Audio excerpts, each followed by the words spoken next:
पर भक्तों को अभय करने के लिए भगवान प्रकट होते। भक्तानाम अभयंकर। भगवान को कहीं आना जाना थोड़ी, वो तो विश्वात्मा है। सब जगह कोई कण ऐसा नहीं जो वो ही ना बने हों। वसुदेव जी के मन में अपनी समस्त सामर्थ्य और कलाओं के साथ प्रकट हो गए। वसुदेव जी का तेज सूर्य के समान प्रकाशित, लोगों की आंखें चौंधिया जाती वसुदेव जी को देखने में। बल वाणी प्रभाव से कोई वसुदेव जी को दबा नहीं सकता था। देवकी जी ने उस अंश को धारण किया। भगवान सारे जगत के निवास स्थान हैं। सा देवकी सर्व जगन निवास, निवास भूता नितराम नरेजे, भोजेन्द्र गेहे सिखे वरुद्धा, सरस्वती ज्ञान खले यथा सती। देवकी जी भगवान का निवास स्थान बन गई। वैसे सारे जगत के निवास स्थान भगवान है। परंतु जैसे घड़े में दीपक बंद कर दिया जाए तो प्रकाश नहीं होता, जैसे ज्ञान खल की श्रेष्ठ विद्या का प्रकाश नहीं होता, ऐसे कारागार में देवकी की शोभा भी बंद थी। हथकड़ी बेड़ियों से जकड़े हुए। देखो हम भक्ति करते हैं, थोड़ी सी भी कष्ट वृत्ति आती है, भगवान पर हमारी बोले श्रद्धा डगमगा रही। अरे देखो स्वयं इतने महान तप की परब्रह्म परमात्मा पुत्र बनने पर कैसी परिस्थिति है। हथकड़ी बेड़ी से जकड़े हुए हर पुत्र मारा गया। घोर राक्षसी स्वभाव का कड़ा पहरा, कहीं कोई मिल नहीं सकता, कहीं कोई सुविधा नहीं। जे ही कंस को सूचना कि अब की बार तेजस्वी गर्भ है, बहुत तेज है देवकी के चेहरे पर, शीघ्र से शीघ्र मुझे क्या करना चाहिए। कंस घबरा गया। 8वां गर्भ। अब भगवान जिनके गर्भ में, उनका चिंतन करने से ही बुद्धि पवित्र हो जाएगी। ये देखो, जब ब्याह के समय मारने के लिए उद्यत हो गया था, अब तो 8वां गर्भ है, तो उसका देवकी को मारना तो ठीक नहीं होगा। मैं वीर पुरुष हूं, स्त्री को मारना कलंक है। ठीक निर्णय निकल रहा है बुद्धि से। क्यों? क्योंकि अब जिस देवकी का चिंतन कर रहे हैं, उनके गर्भ में ज्ञान समुद्र भगवान विराजमान है। मैं अपने पराक्रम को कलंकित नहीं करूंगा, देवकी को नहीं मारूंगा। एक तो ये मेरी बहन है, फिर स्त्री है, और फिर तीसरी गर्भवती। जो स्त्री को या गर्भवती को, तो उसकी आयु, कीर्ति, लक्ष्मी, बुद्धि सब भ्रष्ट हो जाती, सब नष्ट हो जाती। वो जीवित मुर्दे के समान हो जाता है जो स्त्री के साथ क्रूरता का व्यवहार करता है। उसे मृत्यु के बाद नरक के लोग भी उसे घृणा की दृष्टि से देखते हैं। वो देहाभिमानियों के घोर भोग जहां बड़े कष्टमय होते हैं, उन नरकों को जाता है। यद्यपि कंस ऐसी बुद्धि वाला नहीं था, पर आज वो इस क्रूरता से निवृत्त हो गया। जो विवाह के मंगल चिन्हों को धारण करने वाली देवकी जी का गला काटने को उद्यत था, आज विचारवान इसीलिए है क्योंकि जिन देवकी का चिंतन कर रहा है, वो देवकी जी के गर्भ में सर्वलोक महेश्वर भगवान विराजमान है, जो कर तुम अकर तुम अन्यथा कर तुम है। अब कंस बड़ा व्याकुल रहने लगा। पहरेदारों का कड़ा शासन, रात दिन किसी का आना नहीं, किसी का जाना नहीं, कोई व्यवस्था नहीं, रात दिन कड़ा पहरा। और कंस रात दिन उठते बैठते चलते फिरते बस यही कि कान में आवाज आने वाली है कि जन्म हो गया। जहां आंख पड़ती लगता भगवान आ गए। कोई आता महाराज एकदम कांप जाता, मानो सूचना ही देने वाले, एकदम भयभीत होकर भगवान के चिंत। बड़े भाग्यशाली हैं जिनका भय से ही सही भगवान में चित्त जुड़ा है। आसीनः शं विसंस्तिष्ठन् भुञ्जानः पर्यटन् महीम् चिंतयानो हृषीकेश मपश्यत् तन्मयम् जगत्। कितनी ऊंची स्थिति कंस की हो गई। आसीनः बैठा है, खाता पीता सोता जागता चलता फिरता हर समय श्रीहरि, कुछ खड़कता श्रीहरि। बोले चिंतयानो हृषिकेशे मपश्यत तन्मयम जगत। ऐसा गाढ़ चिंतन भगवान का क्यों, जिधर देखता भगवान नहीं नजर आते। अब जो ही भगवान शंकर ब्रह्मा आदि बड़े बड़े लोकपालों ने देखा ईश्वर कोटि के कि भगवान पधारे देवकी जी के गर्भ में, तो सब कंस के कैद खाने में आए। नारद आदि और भी बड़े ब्रह्म ऋषि सब भगवान की स्तुति कर रहे हैं, देवकी जी की तरफ नमस्कार मुद्रा में, और सब भगवान की स्तुति कर रहे हैं। सत्यव्रतम सत्य परम त्रिसत्यम सत्यस्य योनिम निहितम च सत्ये सत्यस्य सत्यमृत सत्य नेत्रम सत्यात्मकम त्वाम शरणम प्रपन्ना। प्रभु आप सत्य संकल्प हैं, सत्य ही आपकी प्राप्ति का श्रेष्ठ साधन है। सृष्टि के पूर्व और प्रलय के पश्चात संसार की स्थिति के समय इन असत्य अवस्थाओं में भी आप सत्य हैं। हे प्रभु आप सत्य हैं, आपकी प्राप्ति का श्रेष्ठ साधन सत्य है, और रचना पालन और संहार इन असत्य स्थितियों में भी आप सत्य हैं। पृथ्वी जल तेज वायु आकाश, ये 5 दृश्यमान सत्यों के आप ही कारण हैं। आप ही अंतर्यामी रूप से विराजमान हैं। आप इस दृश्यमान जगत के परमार्थ स्वरूप हैं। आप ही मधुरवाणी समदर्शन के प्रवर्तक हैं।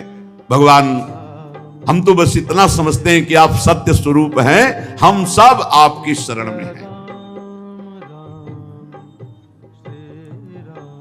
कुछ बिरले लोग ही हैं जो आपके इस सत्य स्वरूप में अपना चित्त एकाग्रता पूर्वक लगा पाते हैं। प्रभु जो आपका चिंतन करते हैं उनके लिए संसार समुद्र कैसा है, गाय के बछड़े के खुर के गड्ढे के समान, पार होने में कोई, जो आपका चिंतन करते हैं। आज तक के जितने भी संत महात्मा हुए सब आपके चिंतन प्रभाव से, आपके चरणों के आश्रय से ही इस संसार समुद्र से पार हुए हैं। परम प्रकाश स्वरूप परमात्मन आप भक्तजनों के निष्कपट हितैषी और प्रेमी हैं। प्रभु आपका बड़ा अनुग्रह है हम सबके ऊपर। बड़ी विस्तृत स्तुति की समस्त ब्रह्मा भगवान शंकर लोकपाल देवताओं और ब्रह्म ऋषियों ने, और देवकी जी को संबोधित करके कहा, माता जी ये बड़े सौभाग्य की बात है कि आपकी कोख से सबका कल्याण करने के लिए स्वयं परब्रह्म परमात्मा भगवान पुरुषोत्तम अपने ज्ञान बल आदि अंशों के साथ पधार रहे हैं। डरिएगा मत आप कंस से, बिल्कुल मत डरिएगा। अब ये कुछ दिन का मेहमान है, भगवान यदुवंश की रक्षा करने के लिए प्रकट हो रहे हैं। ब्रह्मादि देवताओं ने इस प्रकार भगवान की स्तुति की, और सब देवकी जी को प्रणाम करके अपने अपने धाम को गए। परीक्षित अब समस्त शुभ गुणों से युक्त बहुत सुहावना समय आया। अथ सर्व गुणोपेतः कालः परम शोभनः यर्हे वाजन जन्मर्क्षम शांतरक्ष गृह तारकम। रोहिणी नक्षत्र था, आकाश के सभी नक्षत्र ग्रह और तारे सौम्य हो रहे थे। जैसे अंतःकरण शुद्ध होने पर भगवान का आविर्भाव होता है, उसी प्रकार भगवान जब अवतार लेते हैं ना, तो संपूर्ण सृष्टि प्रकृति परम पवित्र हो जाती, क्योंकि भगवान अवतरित हो रहे। काल दिशा पृथ्वी जल अग्नि वायु आकाश मन, ये सब निर्मल हो जाते हैं। भगवान जब प्रकट हो रहे हैं, रोहिणी नक्षत्र है और समस्त नक्षत्र ग्रह तारे ये सब सौम्य हो रहे हैं। दिशाएं स्वच्छ प्रसन्न थी, जगमग जगमग तारे हो रहे हैं। सब जगह रत्नों की खाने अपने आप प्रकट हो रही। पृथ्वी से स्वर्ण चांदी हीरा जवाहरात ये रत्ने अपने आप प्रकट हो रहे हैं। जैसे पीली मिट्टी लाल मिट्टी, ऐसे रत्न प्रकट हो रहे हैं। हीरे आदि की खाने मंगलमय प्रकाश करती हुई नीचे से प्रकट हो रही, नदियां एकदम जल निर्मल, रात्रि के समय भी सरोवर कमल खिल गए, वन में वृक्षों की पंक्तियां रंग बिरंगी पुष्पों के गुच्छों से लद गई, पक्षी चहकने लगे, भौरे गुंजार करने लगे। वो वायु सुख स्पर्शा पुण्य गंधवा शुचि अग्न्यस्त द्विजाति नाम शांतस्तत्र समिंधति। उस समय परम पवित्र शीतल मंद सुगंध वायु लोगों को सुख दान करती हुई बह रही। जो ब्रह्म ऋषियों के अग्निहोत्र की अग्नियां कंस के अत्याचार से बुझ गई थी, वो अपने आप प्रज्वलित हो गई। संत पुरुष पहले ही चाहते थे कि असुरों की बढ़ती ना होने पाए। पता नहीं क्या हो रहा है, सबका मन आनंदित हो रहा है, सब प्रसन्न हो रहे, क्योंकि भगवान का आविर्भाव हो रहा है। उसी समय देवताओं की दुंदुभियां अपने आप बज उठी, किन्नर गंधर्व मधुर स्वर में गान करने लगे, सिद्ध चारण भगवान के मंगलमय गुणों की स्तुति करने लगे, विद्याधरियां अप्सराएं नृत्य करने लगे, बड़े बड़े देवता ऋषि मुनि आनंद में भरकर कंस के कारागार के ऊपर पुष्पों की वर्षा कर रहे हैं। अब तो काले काले मेघ आकर मंडराने लगे और धीरे धीरे गर्जना करते हैं, भारी वर्षा प्रारंभ। जन्म मृत्यु के चक्र से छुड़ाने वाले जनार्दन भगवान का अवतार समय निशीथ रात के 12 बजे। निशीथे तम उद्भूते जायमाने जनार्दने।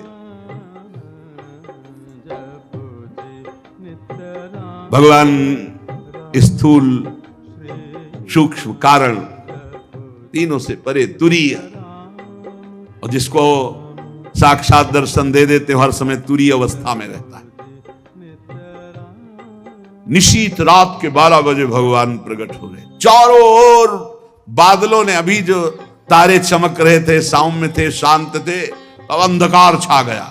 ये भगवान के प्रकट होने का समय हुआ, ऐसे मेघ छा गए, घोर अंधकारमयी रात्रि, गर्जना हो रही, वर्षा हो रही।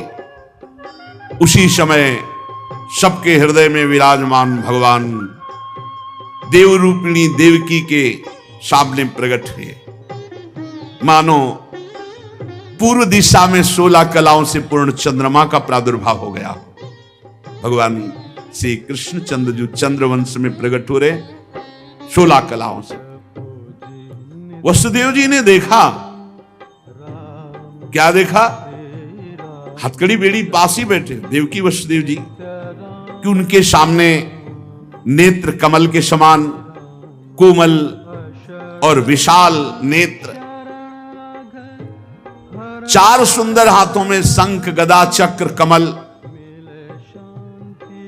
बक्षा स्थल पर श्रीवत्स का चिन्ह, तमद्भुतम बालकम अंबुजे क्षणम चतुर्भुजम शंख गदायुधायुधम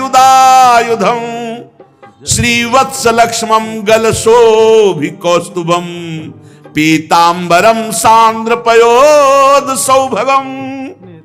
आहा,